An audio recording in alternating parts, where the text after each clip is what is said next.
amáveis são os teus tabernáculos, Senhor dos exércitos. A minha alma suspira e desfalece pelos teus átrios. O pardal encontrou casa e andorinha ninho para si. Eu encontrei teus altares, Senhor, Rei meu e Deus meu. Eu encontrei teus altares, Senhor, Rei meu e Deus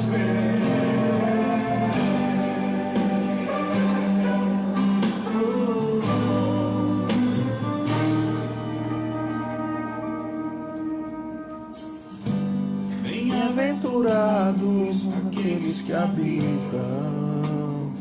Muito bom dia, seja bem-vindo. Pois um só dia, Senhor, nos teus lábios vale mais que mil. Pois Adão encontrou casa E andorinha ninho para si. Eu encontrei teus altares, Senhor, Rei meu e Deus meu. Eu encontrei teus altares, Senhor, Rei meu e Deus meu. Eu encontrei.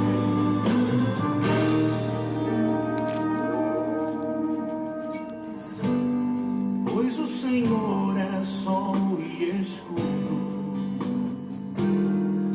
da graça e glória. Não negará bem algum aos que vivem corretamente. O pardal encontrou casa e andorinha ninho para si.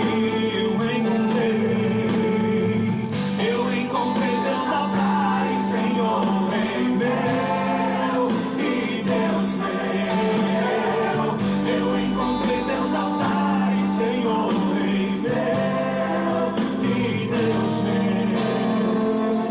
O pardal encontrou casa e andorinha ninho para si. Eu encontrei teus altares, Senhor, Rei meu e Deus meu. Eu encontrei teus altares, Senhor. Eu encontrei, oh Senhor. Eu encontrei teus altares, Senhor, Rei meu e Deus meu. Eu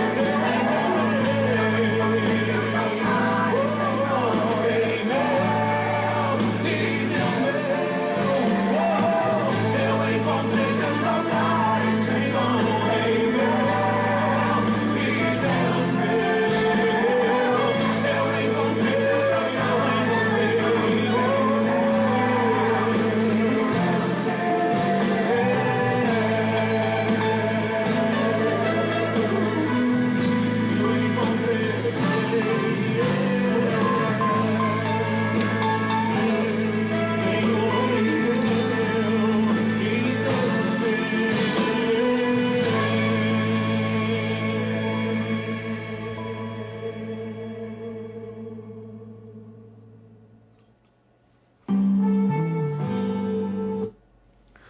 Muito bom dia, que Deus te abençoe e te guarde, seja bem-vindo.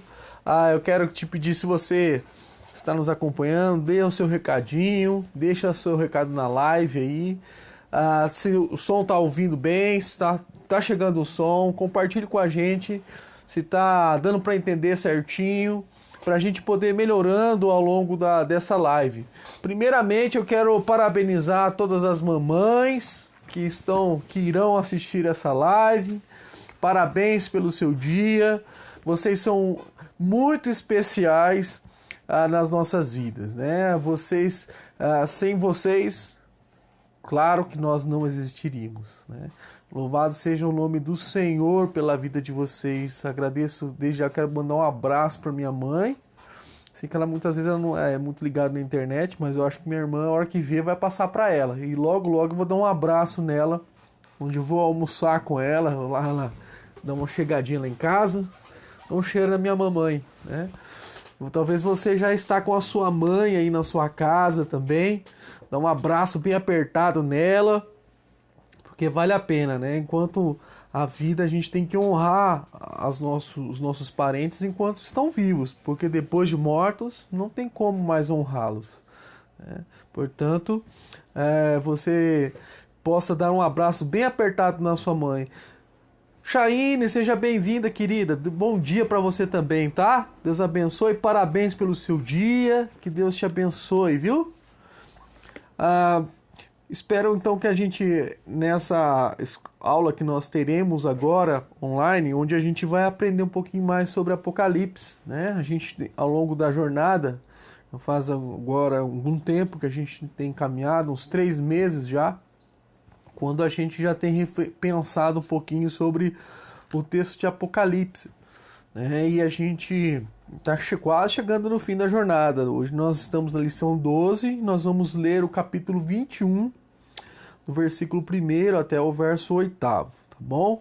Mas antes da gente começar a nossa reflexão dos nossos dias, melhor dizendo, desse dia, a gente vai então orar, pedindo a direção de Deus, a direção do seu Santo Espírito sobre as nossas vidas. Vamos lá? Pai de amor e Pai da eternidade, nós estamos mais uma vez na sua presença e queremos primeiramente, ó Deus, agradecer por esse dia maravilhoso em que nós estamos, que o Senhor proporcionou para nós. Colocamos diante do Senhor as mães que principalmente da nossa igreja, esse dia tão especial que nós dedicamos a elas. Obrigado, Deus, pela vida delas, que elas possam cada dia mais buscar a presença do Senhor, que cada dia mais possam ter a direção do seu Espírito para ter sabedoria para educar os seus filhos nos teus caminhos. Senhor, nós pedimos e imploramos, ó Pai, que o Senhor nos dê sabedoria, que o Senhor nos dê discernimento, que o Senhor nos dê direção quanto a essa lição, que o Senhor venha aplicar nas nossas vidas, ó Deus, e que tudo que possa ser dito aqui possa vir do Senhor, ó Pai. Que possa ser algo que traga ensinamento, instrução para as nossas vidas e lições práticas, ó Deus, em nome de Jesus. Amém, Pai. Amém. Amém. Bom, hoje, então, como já havia anunciado, nós vamos ler o texto de Apocalipse 21, do texto 1 até o verso 8, que é o texto básico da nossa lição.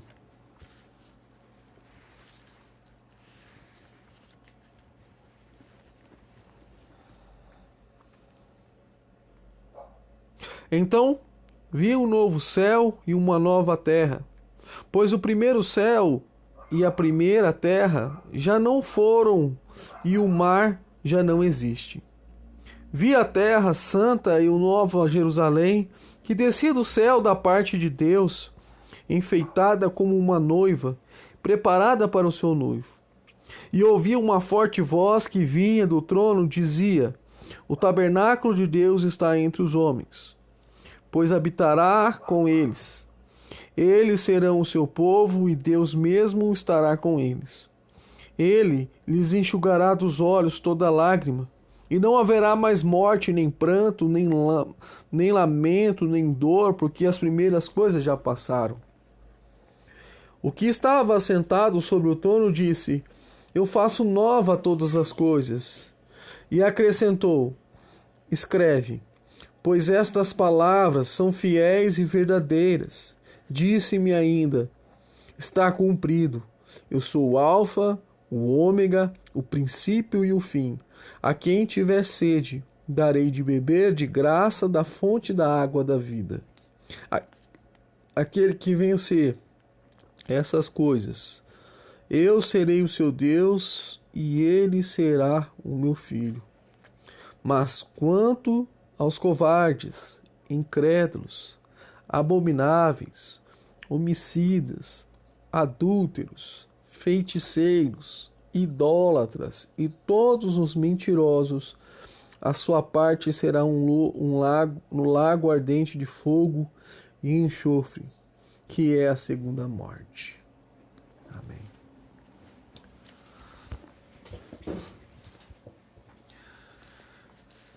Chaine, grande abraço pro seu pai também. Deus abençoe, Zé. Tá nos acompanhando com a gente, tá ligadinho aí. Grande abraço para vocês, tá bom? Deus abençoe. Chaine, compartilha com o pessoal do grupo da igreja, se assim for possível. Também compartilhe no Facebook, né? Para que outros possam ser lembrados que a nossa EBD está sendo online, tá bom? E o som tá legal? Tá dando para ouvir bem? Dá um retorno pra gente aí, tá bom? Senão a gente dá uma melhorada, que tenta melhorar aqui. Bom, então vamos começar então a nossa lição, onde a gente vai trabalhar hoje o tema da criação renovada e a igreja glorificada. Bom, se você já ouviu a lição, já estudou na sua casa, você percebe que o autor ele começa introduzindo a lição, mostrando que o mundo ele está em constante transformação, em constante mudança. E é interessante que ele coloca aqui a transformação do telefone, né? E hoje nós podemos ver hoje o desenvolvimento também do celular, né? Não sei se vocês lembram, há algum tempo, até pouco tempo atrás, né, acho que na década de 90, o celular era alguma coisa muito inacessível para quem tinha pouco dinheiro, né, hoje. E os que tinham era praticamente um tijolão. E hoje a gente vê o celular, hoje nós temos um celular completamente diferente. Antigamente o celular que nós tínhamos, ele servia para fazer ligações, mandar mensagens, enviar mensagens e receber mensagens. No entanto, hoje o celular que nós temos, ele faz tudo, né? Nós temos o mundo nas nossas mãos. Com ele nós conseguimos fazer qualquer tipo de pagamento. Com ele nós conseguimos nos conectar e conversar com pessoas de qualquer parte do mundo, desde que tenha os aplicativos necessários, né? Como hoje até mesmo a gente consegue fazer uma reunião, né, de uma escola bíblica dominical online, a gente consegue colocar as pessoas lado a lado com outro aplicativo chamado Zoom, que está na moda hoje. Eu ainda não aprendi a mexer nisso, né? Eu não sei se o pessoal da igreja já tem trabalhado com isso, mas é uma outra alternativa. Então a gente vê o mundo em constante desenvolvimento, constante transformação, né? No entanto, também nós vamos ver o mundo também decaindo. Cada dia que passa a gente percebe algumas doenças graves surgindo, como esse mal que nós estamos vivenciando, chamado coronavírus, que até então a gente não tem nenhum tratamento específico que prometa a cura. A gente vê somente especulações, né, de que pode acontecer. Mas, no entanto, a gente vai perceber que também, ao longo do tempo, a medicina sofreu vários avanços, né, que, graças a Deus, para o benefício da população. Então a gente nota que a Terra ela está em constante transformação, em constante mudança. E aqui a gente vê que Deus promete, então, ele promete, através das suas escrituras, substituir as primeiras criações por outra. E ainda que há uma certa continuidade. Mas a diferença ela será incomparável, ela será maravilhosa. A gente nota essa transformação no dia a dia, mas a gente não tem a dimensão do que o Senhor fará ao longo do tempo, das transformações que o Senhor irá fazer ao longo da história. Seu Emerick, presbítero Emerick, Deus abençoe, sempre ligadinho com a gente. Grande abraço, quero parabenizar também a sua esposa. Leva o meu abraço aí, parabéns pelo Dia das Mães, né? Que Deus abençoe muito a vida do senhor também, viu? Muito obrigado por sempre estar ligado com a gente. A gente tem um carinho muito especial pelo senhor também.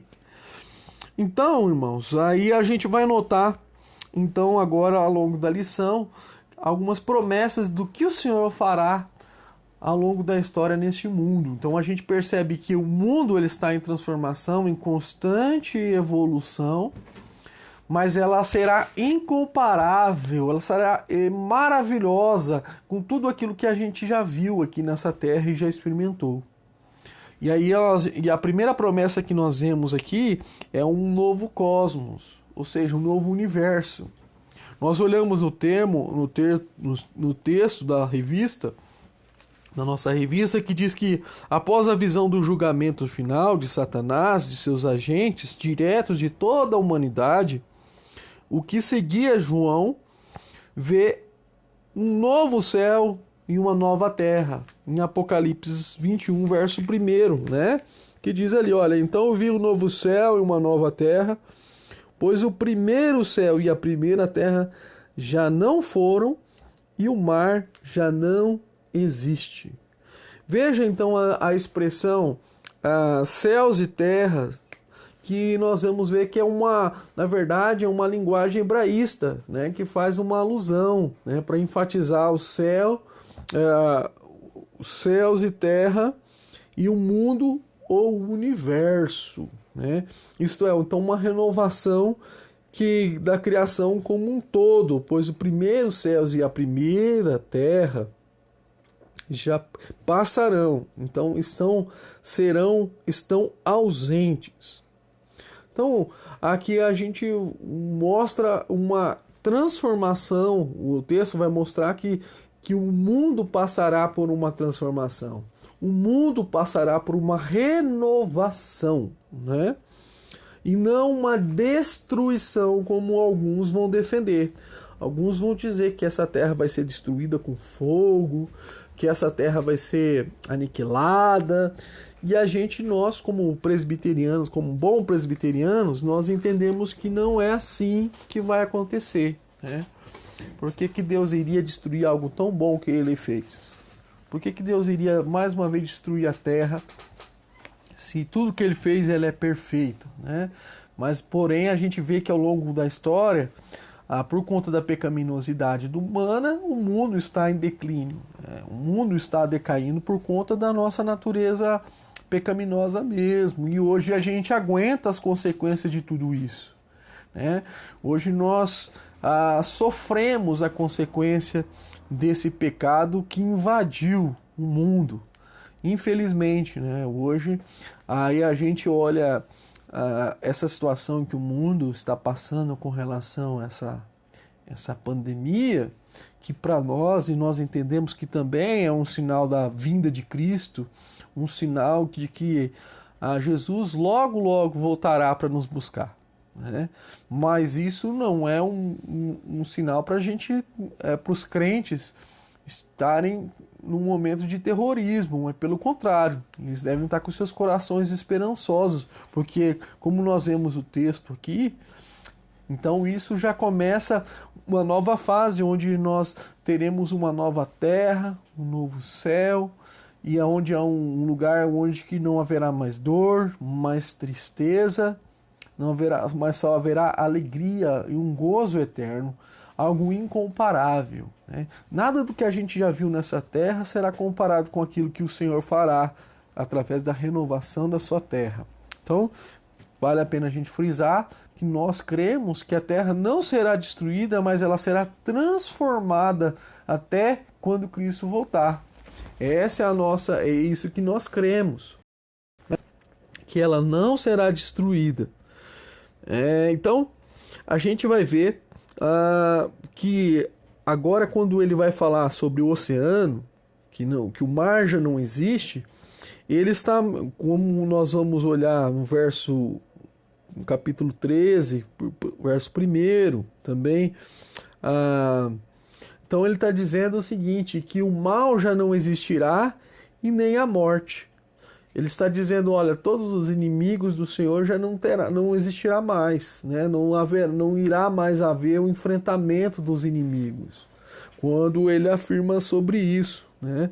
E ele vai fazer uma relação disso quando a gente vai olhar em Apocalipse capítulo 13, verso 1, Apocalipse 20, verso 13, né? 17, verso 1, que vai falar das nações ímpias, né? Também já não haverá mais esse medo, né? A gente fica sempre preocupado com as nações ímpias e vai chegar um momento que a gente não vai mais se preocupar com isso, que isso não mais existirá, né? E muito menos um sistema econômico injusto também. Então, quando a gente vai falar que o mar não existirá, então ele está fazendo uma relação às nações ímpias, aos inimigos, né? E também ao sistema econômico injusto sobre a terra. Então ele está dizendo, olha, isso vai se encerrar, ok? Já que até mesmo na sala do trono de Deus a alternância dos dias e da noite é observada, a declaração de que não haverá noite na nova criação, então ela deve ser entendida simbolicamente como a inexistência do pecado e, consequentemente, o seu castigo, né? Então, quando a gente vai falar assim, quando faz a alusão de que não haverá mais trevas, só haverá dia, ele está dizendo, olha, ali o pecado não vai habitar. Ali o pecado não terá mais vez. Ali o pecado não existirá. Mas haverá nessa terra apenas santidade. Olha que coisa maravilhosa. A gente vira e mexe, a gente questiona, em quem que a gente vai confiar?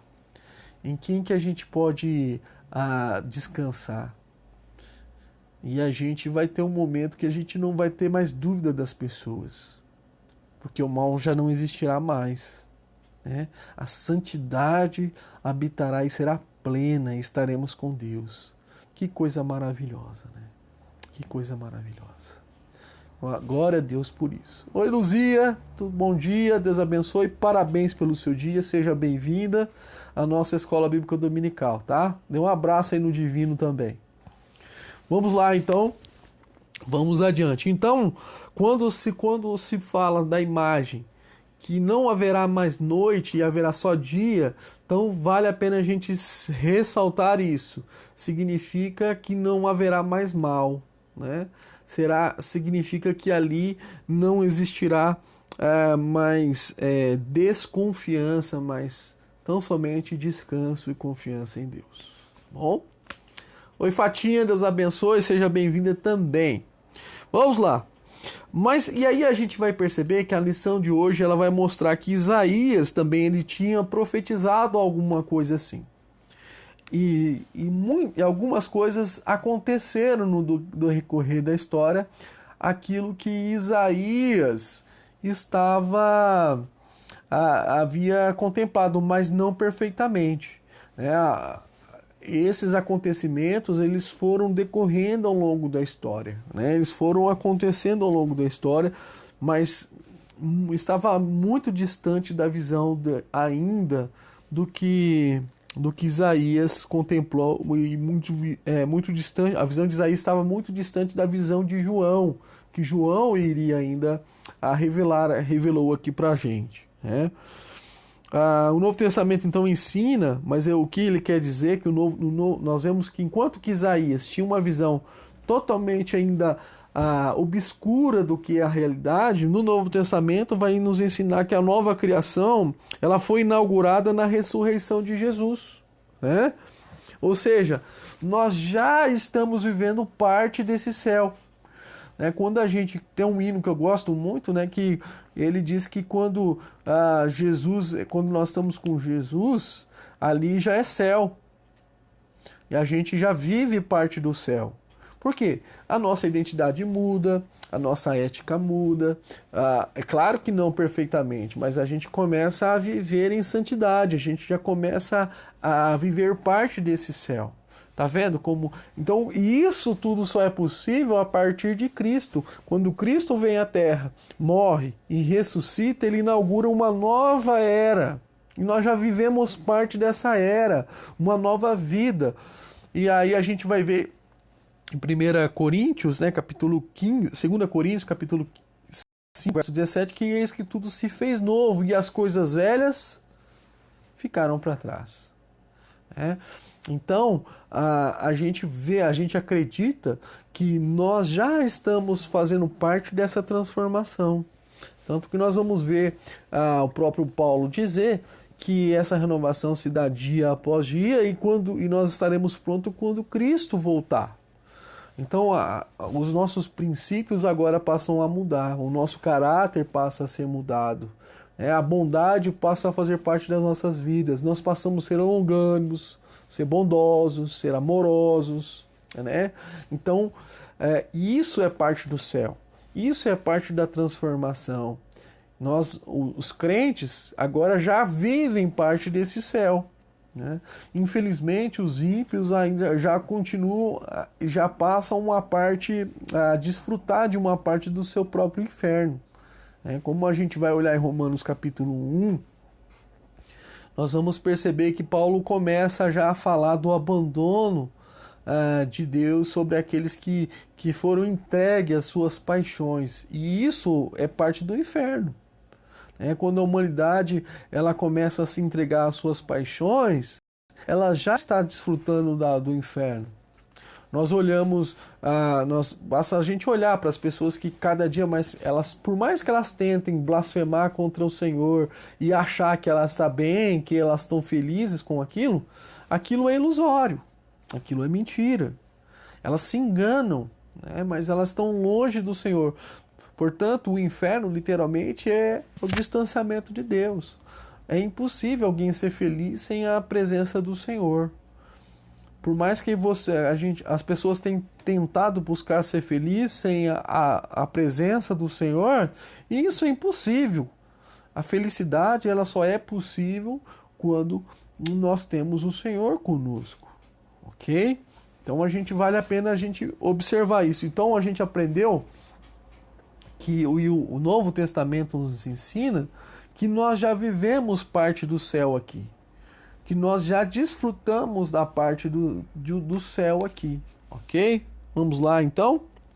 Seguimos adiante. Uma expressão aqui, vale a pena depois você olhar para o texto. Vamos olhar para o texto de Romanos, capítulo 6, verso 4, para a gente poder trazer um pouquinho mais de luz para nós. Romanos 6...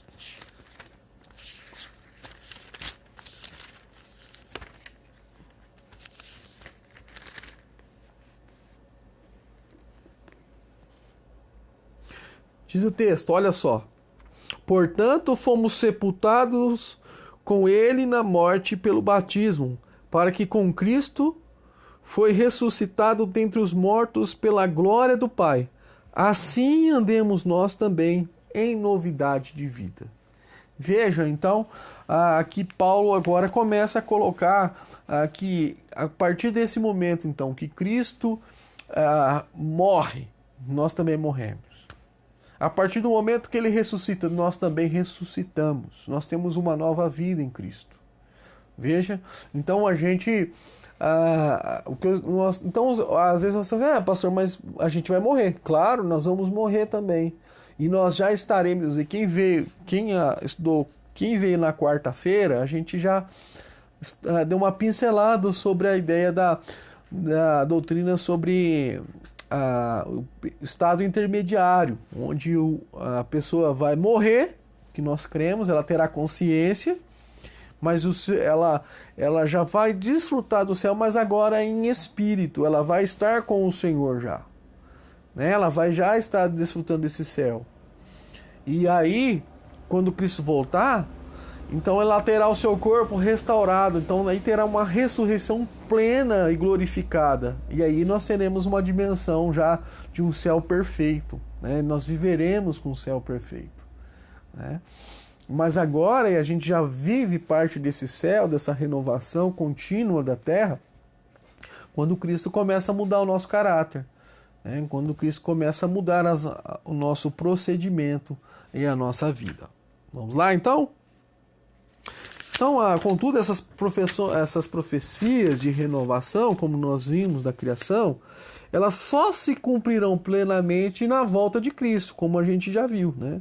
Então, o apóstolo Paulo, ele estabelece uma conexão direta da ressurreição de Cristo e dos crentes com a renovação final da criação como um todo, né? Como nós vemos em Romanos 8, 19, vamos lá olhar para Romanos 8, 19 a 23. Romanos 8, 19 a 23, vamos lá. Diz assim: pois a criação aguarda ansiosamente a revelação dos filhos de Deus, porque a criação ficou sujeita à inutilidade, não por sua vontade, mas por causa daquele que a sujeitou, na esperança de que também a própria criação seja libertada do cativeiro, da degeneração, para a liberdade da glória dos filhos de Deus. Pois sabemos que toda a criação geme e agoniza até agora, como se sofresse dores de parto. E não somente ela, mas também nós, que temos os primeiros frutos do Espírito, também gememos em nosso íntimo, aguardando ansiosamente a nossa adoção e redenção do nosso corpo. Veja, então, Paulo já começa, ele faz esse paralelo também, né, mostrando que a nossa ansiedade pelo céu, pela glória eterna, e a gente já desfruta de parte disso aqui. Vamos lá? E vamos adiante. Então, a nossa criação, ela se manifesta também particularmente na visão da Nova Jerusalém. Ou seja, a cidade ela é representada como uma noiva enfeitada para o seu casamento, figurando então a comunhão com Cristo e a sua igreja. E essa comunhão também ela é representada pelo tabernáculo, a tenda que ficava no centro do acampamento, e ali é onde era ofertado os sacrifícios a Deus, e também onde a glória de Deus era manifestada ali naquele momento, naquele tabernáculo, né? E ali eram todos oferecidos a Deus esses sacrifícios. A presença de Deus, então, habitando com seu povo, significa que nunca mais haverá morte, luto, pranto ou dor. Os efeitos mais danosos da queda que predominavam a antiga ordem serão plenamente revertidos. Apocalipse 21, verso 4. Vamos olhar lá para o texto? Apocalipse 21.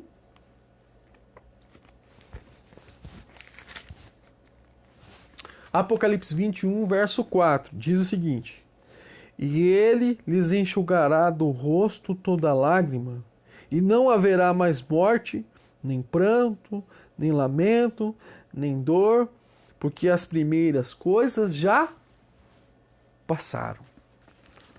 Puxa vida, que coisa maravilhosa, que coisa extraordinária, né, que a gente vai olhar aqui. Então ele está mostrando para nós que vai chegar esse momento tão precioso, onde não terá mais dor, mais decepção, mas a gente receberá agora o consolo do Senhor, o consolo divino, pleno e completo.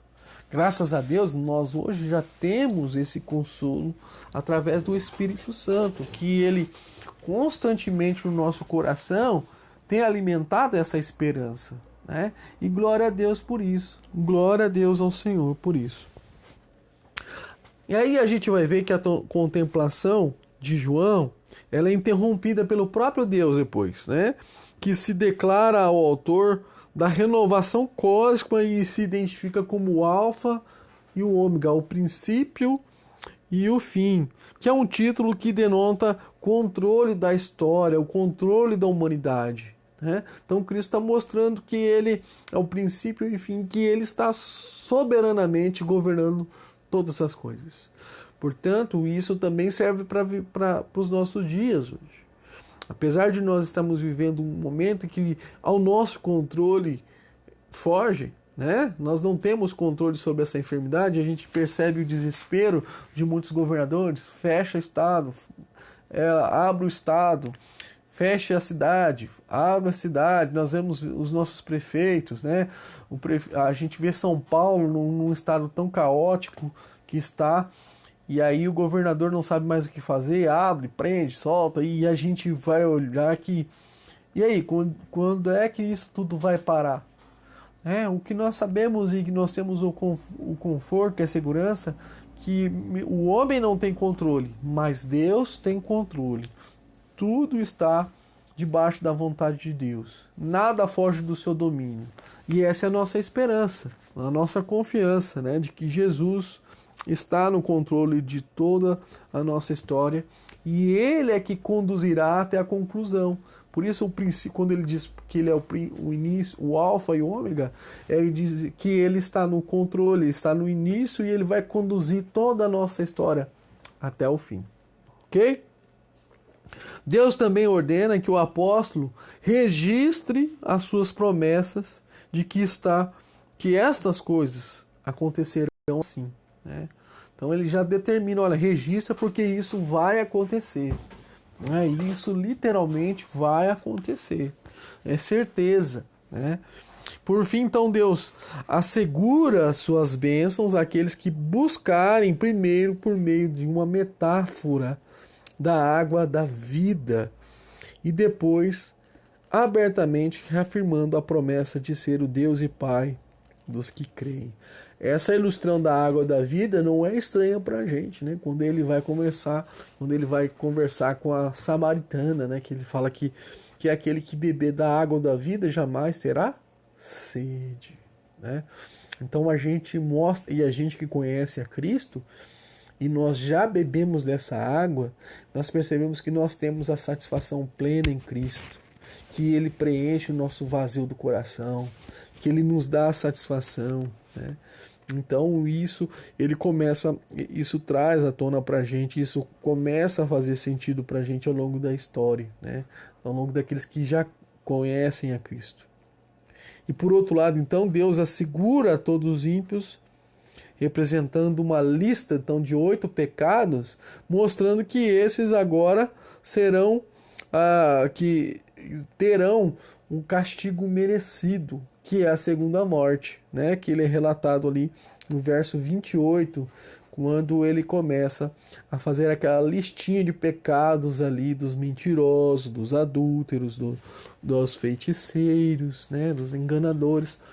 Então ele está dizendo que esses agora vão desfrutar de um período também de juízo, né? Que será lançado num lago de fogo e enxofre. Então, uma vez que a nova ordem não haverá sofrimento, de alguma forma, o lago de fogo e enxofre, ele não pertence ao cosmo renovado, mas a uma outra existência, a outra realidade, né? Então, será um lugar à parte. Esse lago de fogo, esse inferno, será um lugar à parte, não fará parte da nova terra. Será um lugar extremamente reservado para o juízo, para aqueles que estão longe de Deus, que desfrutarão desse terror, desse momento tão difícil. Então, e segue aí no texto sagrado, mostrando agora sobre a Nova Jerusalém. O que ela representa, a Nova Jerusalém? Né? O que isso tem de importante? Então, João agora ele é transportado então essa grande e elevada montanha, para uma nova visão detalhada da Nova Jerusalém, como é que ela vai ser, né? Apocalipse 21, agora verso 9 a 10, vamos olhar? Que diz assim: então um dos 7 anjos traziam as taças cheias das 7 últimas pragas. Veio e me falou: vem, eu te mostrarei a noiva e a esposa do Cordeiro. Ele me levou em espírito a um monte grande e alto e mostrou-me a cidade santa, Jerusalém, que descia do céu e da parte de Deus. Né? Então a gente vai olhar que essa cena que desce do céu, a da Nova Jerusalém que desce do céu, né? A cena traça um paralelismo, né? Proposital entre a meretriz, a besta e a noiva do Cordeiro, indicando então o quê? Com a Babilônia, que era representada, que ela representava então da cultura ímpia, né? Tudo aquilo que é contrário a Deus, a gente vai ver mencionado, relacionado com a Babilônia. Né? Isso representava, e era uma representação da cultura ímpia. Jerusalém, então, celestial, ela representava o quê? As bem-aventuranças e a comunhão com Deus que os crentes desfrutarão na nova criação, não devendo ser entendida literalmente. Então a gente não, de maneira nenhuma, a gente pode interpretar o texto de Apocalipse, especialmente agora no texto do capítulo 21, como algo literal, mas ele está trazendo à tona agora a nossa relação com Deus, a noiva adornada que está preparada para receber a Cristo, né? E ele faz essa alusão agora que a gente deve fazer essa distinção da cidade santa e da Babilônia. A Babilônia é a cidade dos ímpios e a cidade santa, Jerusalém, é a cidade dos crentes, a cidade dos santos, a noiva adornada que agora desfrutará de um momento de intimidade com Deus, de relacionamento com o Senhor. Ok? Vamos lá? Então, e aí João passa a ter também agora uma visão da arquitetura, como é que vai ser detalhadamente aquilo, o que aquilo representa para a gente. Ok? Vamos lá então. A cidade santa, ela terá glória de Deus. A glória de Deus, que o apóstolo tenta descrever por meio da comparação do jaspe cristalino, né? Que é uma estratégia que se repetirá ao detalhar o esplendor da cidade. No verso 11, vamos lá no verso 11 do capítulo 21, que diz: cuja glória ela resplandecia como uma pedra muito preciosa, como se fosse um jaspe cristalino, né? Um jaspe cristalino. Ou seja, a sua muralha será alta também, né? Como com anjos guardados, com suas portas, impede então a entrada de qualquer impureza, representando assim a santidade da cidade.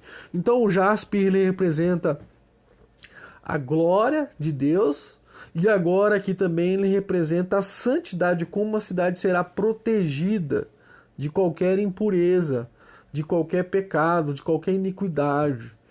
Esse momento então é representado aqui, nós vemos no verso 12, verso 13 e o verso 16, e também nós vamos ver no Apocalipse 27, no verso 22, 14...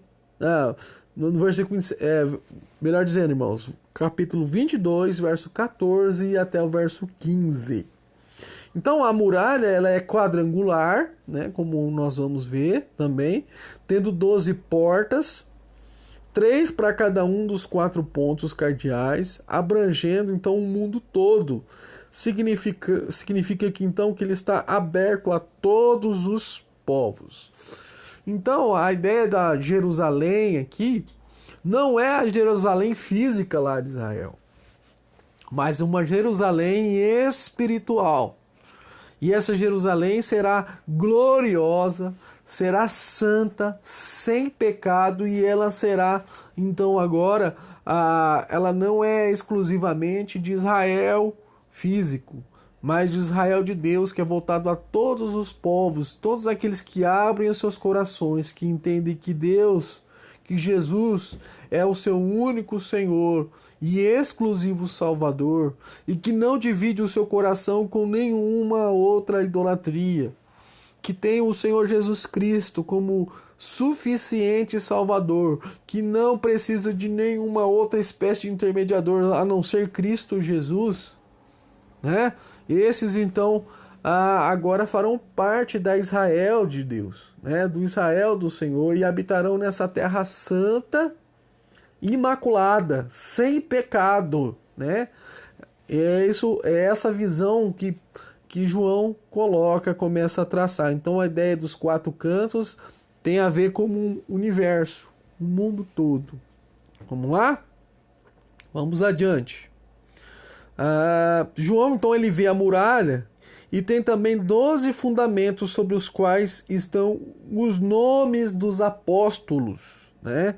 De onde deduzimos que a cidade santa é composta pelos crentes, tanto da antiga quanto da nova aliança, né? Apocalipse 3, verso 12, né? Efésios 2, 17, vai trazer algumas coisas sobre isso. O anjo passa a medir a cidade, que tem um formato de um gigantesco cubo, e talvez uma referência ao Santo dos Santos, o Templo de Salomão, né? 12.000 estádios, imagina a dimensão, 12.000 estádios, que é mais ou menos em torno de 2.200 quilômetros de comprimento, largura e altura. Não deve ser entendido literalmente, mas como uma outra referência à integralidade do povo de Deus ali reunido. Assim como 144 côvados, que 12 vezes 12 de altura da muralha. Apesar de um anjo utilizar uma medida terrena, a importância de todas as medição está no seu simbolismo. Deus estendeu a sua autoridade e proteção sobre todo o seu povo. Então, irmãos, a gente não pode correr o risco de ficar fazendo interpretações literárias do texto de Apocalipse. Ele é muito simbólico aquilo, né? Aí a gente vai começar, se a gente for colocar as medidas, a gente vai começar a ver que o céu talvez seja cheio, né? Como alguns vão dizer. Não, mas no entanto, nós temos que olhar que é algo simbólico, tá bom? Novamente, João compara a glória da cidade a outra translúcido, tão puro, ao ouro translúcido tão puro, e as 12 joias, elas presentes no fundamento da cidade, são quase mesmas que enfatizam o peitoral do sumo sacerdote, que entrava no Santo dos Santos, representando as 12 tribos de Israel, né?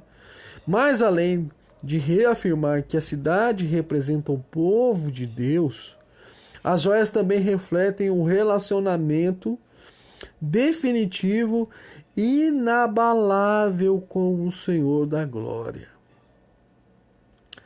A imagem de uma pérola grande, o bastante para servir de portão em uma muralha, com mais de 60 metros de altura, deve ser entendida figuramente no sentido da glória de Deus, adornado a cidade santa em cada detalhe. O mesmo sentido tem a praça central a ser feita do ouro translúcido. Ou seja, tudo isso demonstra a pureza daquele lugar, né? De como será santo, né? Sendo translúcido todas essas imagens, tá bom? Então veja que a arquitetura, até mesmo a arquitetura, ela tem um simbolismo muito forte, mostrando a santidade, mostrando a glória, mostrando a retidão daquele lugar, de como será majestoso, mas também será glorioso e santo. E os seus habitantes, como é que serão então? Agora João também tem uma dimensão de como é que serão os seus habitantes. O contrário do que se esperaria então da arquitetura da cidade santa, não inclui um santuário, e a razão é de que Deus é o Cordeiro, e Deus e o Cordeiro são um santuário. Então essa visão de santuário agora não existe. Agora vamos olhar para o verso 22, que diz assim: nela não vi santuário, pois seu santuário é o Senhor Deus Todo-Poderoso e o Cordeiro. Veja, então ele está dizendo agora que não vai ter mais o santuário, porque o santuário agora é o Cordeiro, é Cristo, né? E essa substituição do templo físico por um templo espiritual, ela foi inaugurada com a primeira vinda de Cristo, né? Quando Jesus veio à Terra e ressuscitou. E isso representa, então, a inauguração desse templo, agora espiritualmente. Quando ele referiu-se à sua própria ressurreição como sendo a reconstrução do santuário, que está registrado em João 19, até o verso 22, João 2, 19 a 22, Marcos 14, 58 e 15, 29. Na Nova Jerusalém, então, se cumprem as promessas de bênçãos que Deus fez a Israel por meio de Isaías. Ele é o morador principal dessa cidade. E a sua presença é tão gloriosa na cidade que ela não precisa de sol ou de lua para aquecer, né? Que tamanho será a grandiosidade do nosso Deus. João também percebe que as nações visitam a cidade, trazendo elas as suas ofertas. Apocalipse 21, verso 24, Isaías 60, 3 a 5, né? E é claro que toda a glória e a honra das nações não teriam muito valor numa cidade tão rica, né? E esse gesto simboliza a vinda das nações para adorar ao Deus da cidade santa. E encontrarão suas 12 portas abertas dia e noite para terem acesso à sua glória. Então sabemos que nada contaminado pelo pecado entrará na cidade, né? E que todos os ímpios estão no lago de fogo. Portanto, essas nações e reis são metáforas dos próprios habitantes da cidade, inseridos no livro da vida de todo o mundo. Apocalipse 21, 27, verso 8, o 5, 9 a 10. Então, esse retrato da arquitetura também representam a figura dos cidadãos, daqueles que habitarão na terra, daqueles que que farão parte dessa cidade santa. E ali não haverá mais mal, né? Aqueles que desobedeceram e viveram em desobediência a Deus serão lançados num lugar à parte, que será chamado inferno. Então, ou seja, para aqueles ainda que defendem que o inferno não existe, a Bíblia é bem clara que sim, que é comparado a um lago de fogo e enxofre, um lugar de sofrimento eterno para aqueles que desobedecem. Enquanto que nós, os crentes em Cristo Jesus, que entregaram as suas vidas e que vivem essa nova vida dia após dia, aguardam ansiosamente pela volta de Cristo e têm essa paz e essa segurança, viverão num lugar pleno, santo e cheio da presença de Deus e cheio da glória de Deus, né? Que coisa extraordinária, que coisa mais linda que nós vemos no texto sagrado, né?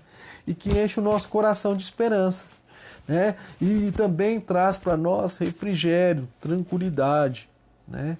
Que traz para nós esperança, que traz para nós confiança. Mas vamos lá. Agora nós vamos ver que João também tem uma visão do seu jardim, né? O que é esse jardim? O que essa visão de jardim vai ensinar para nós? Então, aí por fim, então agora o anjo, então ele vai mostrar a João o rio que nasce do trono de Deus, que cruza a praça central da cidade, e a expressão é um hebraísmo que para água corrente, fresca, tirada da nascente. Contudo, é utilizada metaforicamente na Bíblia para significar comunhão com Deus, da parte de que flui a vida eterna, né? Apocalipse 7, 17. Então a ideia de que do trono jorra esses rios de água viva, dessa fonte inesgotável, quer dizer relacionamento, intimidade com Deus, né? Intimidade com Deus. E eternamente, né? Assim como a visão de Ezequiel, o rio leva a vida para onde passa. Porém, aqui a árvore da vida que floresce em ambas as margens do rio, sugerindo que a única árvore da vida no meio do jardim do Éden é substituída agora por uma fileira de árvores da vida da Nova Jerusalém. Os 12 frutos nos 12 meses indicam mais uma vez que todo o povo de Deus é beneficiado, né?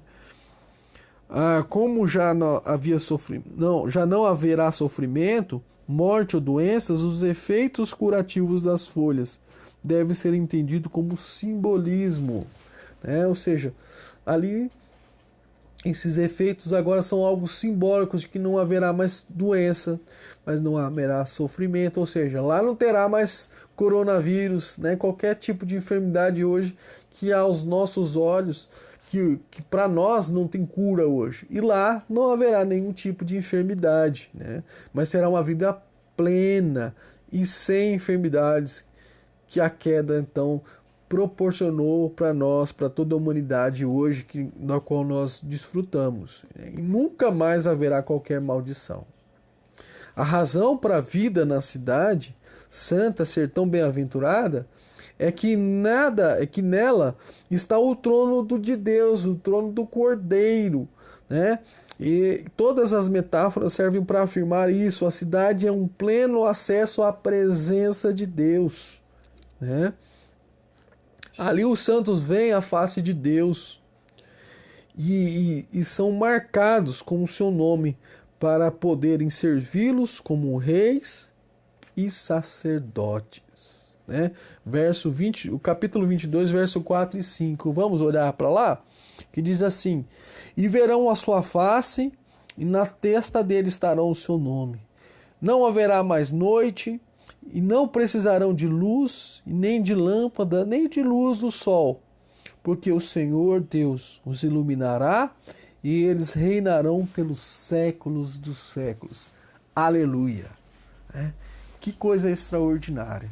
Então a gente agora vai nós desfrutaremos de uma comunhão plena com Deus, nós desfrutaremos da presença eterna de Deus, e o nosso coração se encherá de alegria e de um gozo perene, de uma satisfação plena. E ali será um lugar onde não terá mais pecado, não terá mais dor, nem mais enfermidade, mas será apenas celebração, alegria, júbilo, né? Tudo que nós necessitaremos, o Senhor ali irá estar suprindo, né?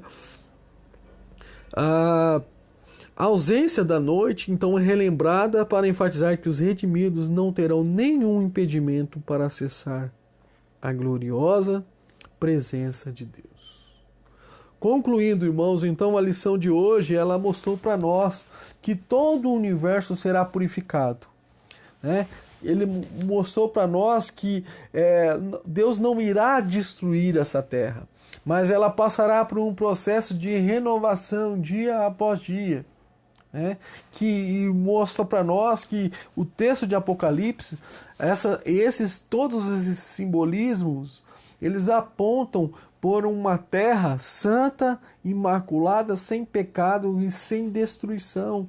Agora haverá então a alegria perene, porque nós estaremos na presença de Deus e haverá uma satisfação plena no Senhor. Nós teremos agora uma alegria contínua, né? Nós teremos agora uma satisfação no Senhor plena. Que coisa extraordinária! E ao contrário daqueles que estão longe de Cristo, que estão vivendo em pecaminosidade, que estão se entregando às suas paixões, e esses serão então jogados ao lago de fogo. Ou seja, ele, ao mesmo tempo que a visão ela traz à tona a realidade para os crentes, da presença contínua do Senhor, que ali não haverá mais dor, que ali não haverá mais pecado, que ali haverá a santidade plena e contínua, que seremos guardados pelo Senhor, que nós seremos supridos pelo Senhor em todas as necessidades, mas também mostra para nós a realidade e dura para os ímpios, que será comparado então à cidade da Babilônia. Eles viverão essa Babilônia agora com um grande julgamento, com um grande juízo sobre eles eternamente, enquanto que os crentes então terão a paz com Cristo. Portanto, irmãos, o que nesses tempos difíceis o nosso coração precisa se encher de esperança. O nosso coração precisa buscar cada dia mais a presença de Deus. Nós já vivemos partes desse céu porque o Senhor já habita nos nossos corações. Enquanto que aquele que está longe do Senhor já vive parte do inferno. A condenação o acompanha dia após dia. É tempo de se arrepender também daqueles que estão longe do Senhor e retornar aos caminhos do Senhor, voltar aos caminhos de Deus. Para um dia, para já desfrutar a parte desse céu e ser transformado dia após dia, até quando Cristo voltar. Que Jesus nos abençoe, que Jesus nos ajude a continuar trilhando esse caminho de santidade, de retidão. Que o Espírito Santo venha encher os nossos corações dia após dia e alimentar essa esperança e essa confiança no Senhor. Obrigado por todos vocês terem nos acompanhado. Obrigado, Dona Marta Barbosa, que está nos acompanhando, que chegou um pouquinho agora, né? Deus abençoe muito sua vida, tá bom? Vamos orar? Deus, obrigado, Senhor, por mais uma vez contemplarmos agora, através das Escrituras Sagradas, aquilo que nos aguarda. Como é bom nós, povo do Senhor, temos a certeza, o conforto e o consolo da sua palavra, que nos garante, que traz para nós uma esperança incomparável, que nada pode nos tirar, ó Deus. Essa certeza de que o Senhor virá, voltará para julgar as nações, mas também será um momento de esperança gloriosa para nós, onde nós estaremos continuamente com o Senhor, contemplando a sua grandeza, contemplando a sua glória. Ó Deus, em nome de Jesus, que o Senhor nos fortaleça, que o Senhor nos capacite, e que o Senhor abra os olhos daqueles que ainda estão na escuridão, no pecado, ó Deus. Que esses possam, ó Deus, reconhecer que não há outro caminho senão te seguir. Que é impossível ser feliz, ó Deus, sem a tua presença. Que é impossível, ó Deus, ser feliz se não viver em santidade, se não buscar fazer a tua vontade, ó Pai. Ó Deus, em nome de Jesus é que nós oramos e agradecemos, ó Pai, e colocamos nas tuas mãos todas as mães, que nesse dia tão precioso para elas, ó Deus, que nós dedicamos e separamos para honrar as nossas mães. Que o Senhor esteja fortalecendo a vida de cada uma delas. Que o Senhor dê a iluminação do Senhor para educar os seus filhos nos teus caminhos. Que elas continuem sendo bênção na vida dos seus filhos e exemplo, ó Pai. Em nome de Jesus é que oramos e agradecemos. Amém e amém. Que Deus te abençoe muito. E eu quero fazer um convite para você, se você puder estar conosco hoje à noite, no nosso templo, onde nós teremos o culto normalmente, e convide outros. Hoje, é claro que a nossa será limitado. Se você faz parte de daqueles que estão com mais perigo, né, não vá. Fique na sua casa, nós vamos transmitir online. E hoje nós iremos começar uma nova série de mensagens, né, sobre quarentena, um momento onde a quarentena em família, um momento onde podemos agora revitalizar a vida em família. Que Deus te abençoe. Convide outros a assistir com a gente também. Fique com Deus e grande abraço.